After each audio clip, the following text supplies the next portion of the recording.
Ready? तो 8 तारीख को दिल्ली विधानसभा के परिणाम आ गए और आज लगभग 10 दिन पूरे हो गए हैं और बीजेपी अपना मुख्यमंत्री डिक्लेयर नहीं कर पाई।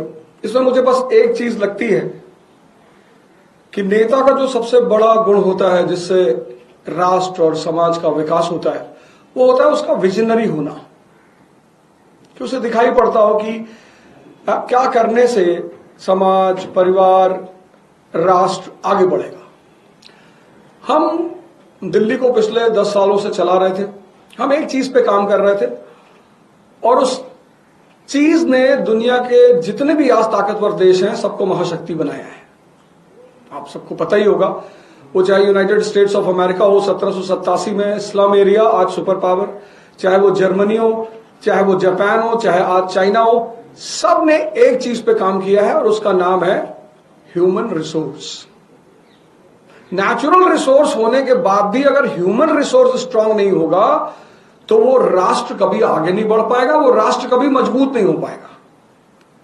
और ये बात हमारे नेता अरविंद केजरीवाल जी को बिल्कुल स्पष्ट थी और इस ह्यूमन रिसोर्स के 2 सबसे स्ट्रांग पिलर हैं। पहला पिलर एजुकेशन और दूसरा पिलर हेल्थ। भारत जब महाशक्ति था, प्राचीन काल की अगर मैं बात करूं एंशिएंट पीरियड की, तो पूरी दुनिया के उस वक्त जो नॉन दुनिया थी, उस दुनिया में लगभग सारे देशों के लोग भारत में पढ़ने के लिए इच्छुक थे। मैं बात कर रहा हूं नालंदा और तक्षशिला की, और मैं बात कर रहा हूं फाइहान और ह्यूएनसांग जैसे लोगों की जो चाइना से भारत पढ़ने के लिए आए। तो जब देश में शिक्षा उच्चतम स्तर पे थी तो देश महाशक्ति था। जब देश में चरक जैसे चिकित्सक थे, धन्वंतरी जैसे चिकित्सक थे, तो देश महाशक्ति था।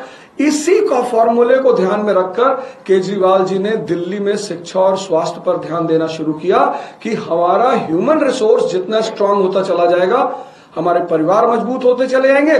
परिवार मजबूत होगा तो समाज मजबूत होगा और राष्ट्र मजबूत हो जाएगा। अब इस विजन को, ऐसा मुझे दिखाई पड़ रहा है कि इस विजन को भाजपा डिकोड ही नहीं कर पा रही है।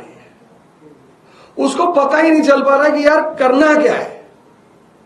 भाई झगड़ा करना, दंगा कराना, लड़ाई करना, ये तो कोई भी कर ले, लेकिन राज्य चलाना और फिर राज्य को आगे लेके जाना, सरप्लस स्टेट का दर्जा दिलवाना। हमारी सीएम साहिबा अभी डिस्कस कर रही थी अपने बजट के बारे में, उन्होंने कहा दिल्ली स्टेट सरप्लस स्टेट का सरप्लस बजट का स्टेट है। तो मुझे ऐसा लगता है कि आज ये पार्टी जिसको जनता ने कहा कि इनके पास 48 सीट है, 48 में से एक आदमी इनको नहीं मिल रहा है जिसके पास केजरीवाल जी जैसा विजन हो कि नहीं, हम इस विजन को और आगे बढ़ाएंगे, हम दिल्ली को आगे ले चलेंगे। इनकी ये नाकामी पूरी दिल्ली प्रदेश की जनता देख रही है और ऐसा मुझे लगता है कि जहां तक इन्होंने कहा था कि 20 तारीख को हमारा मुख्यमंत्री शपथ लेगा, तो मुझे लगता है शायद 20 तारीख को भी नहीं ले पाएंगे, क्योंकि इस विकास धारा को आगे बढ़ाना और आगे चलाना वो हमारे नेता और हमारी पार्टी के ही बस में है। फिर आपको तो क्यों ऐसा लगता है कि बीजेपी अपना समय ले रही है? उनके पास अलग अलग नीति है, उसके लिए अलग स्ट्रक्चर है उनका इस पे निर्णय लेने का, तो आप लोगों को क्यों इतनी जल्दी जल्द से जल्द शपथ होना ही चाहिए? नहीं, जल्दी नहीं है, हमें किस बात की जल्दी। हम तो वो इतने सारी बातें कर रहे थे, नीति है तो आप लेकर आओ। 48 लोग आपके पास हैं, आपके पास 48 लोग हैं, आपको 40 में से 8 में से एक आदमी निकालना है कि एक आदमी भाई हमें लीड कर रहा है। तो कम से कम दिल्ली की जनता को ये तो पता चले कि भाई ये इनका मुख्यमंत्री का चेहरा। अब तो इलेक्शन खत्म हो गया, इतना दिन वेट करने की क्या जरूरत है? अगर नीति है तो बताओ, अगर चेहरा है तो दिखाओ। अवध जी, आप पहली बार इलेक्शन लड़े थे, आप अपनी पॉलिटिक्स जारी रखेंगे आगे भी और पढ़ाई जो कराते हैं? मैं पहली बार इलेक्शन लड़ा और 4 फ्रंट पर मेरी उपलब्धियां रही। आज भारत में मेरे पास एक विधानसभा है जिसमें 46,000 लोगों ने मेरे ऊपर विश्वास जताया है। 46,000 लोगों ने मेरे ऊपर विश्वास जताया। 500 कार्यकर्ता मेरे साथ जुड़े हुए हैं और सबसे बड़ी बात, जो कांग्रेस के हमारे उम्मीदवार थे वहां पे, जो एक बार विधायक रहे, 2 बार पार्षद रहे, उनकी जमानत जब्त हो गई।